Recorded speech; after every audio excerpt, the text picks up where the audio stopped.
آتش پرست پر رحمت۔ بخارا میں ایک مجوسی آتش پرست رہتا تھا۔ ایک مرتبہ رمضان شریف میں وہ اپنے بیٹے کے ساتھ مسلمانوں کے بازار سے گزر رہا تھا کہ اس کے بیٹے نے کوئی چیز علانیہ طور پر کھانی شروع کر دی۔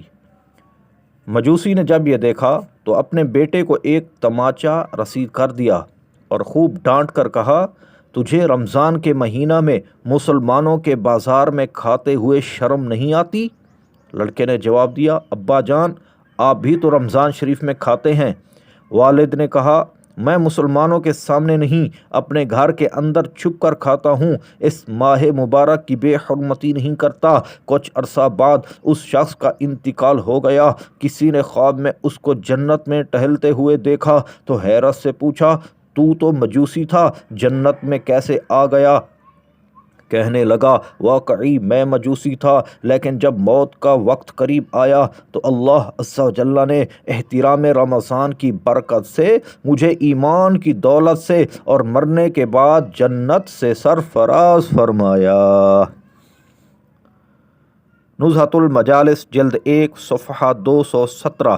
اللہ عز و جل کی ان پر رحمت ہو اور ان کے صدقے ہماری مغفرت ہو۔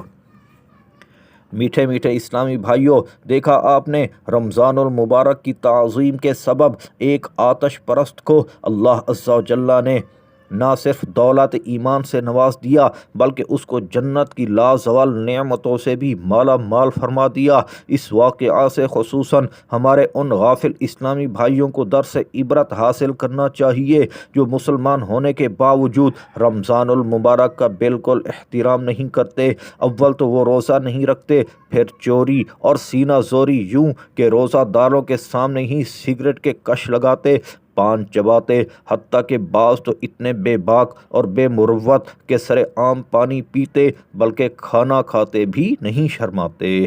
یاد رکھیے، فقہائے کرام رحمہم اللہ السلام فرماتے ہیں، جو شخص رمضان المبارک میں دن کے وقت بغیر کسی مجبوری کے علی الاعلان جان بوجھ کر کھائے پیے، اس کو بادشاہ اسلام کی طرف سے قتل کر دیا جائے۔ در مختار مع رد المختار جلد 3 صفحہ 392۔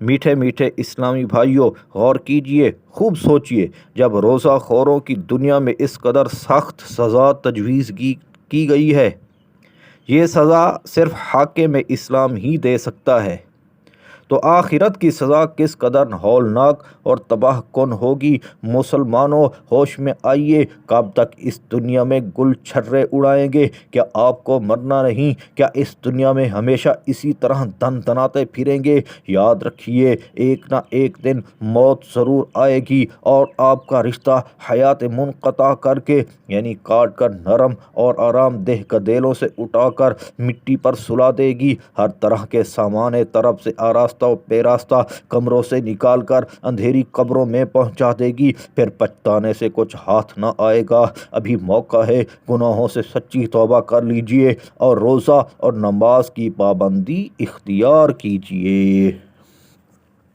کر لے توبہ، رب کی رحمت ہے بڑی، کر لے توبہ، رب کی رحمت ہے بڑی، ورنہ قبر میں سزا ہوگی کڑی۔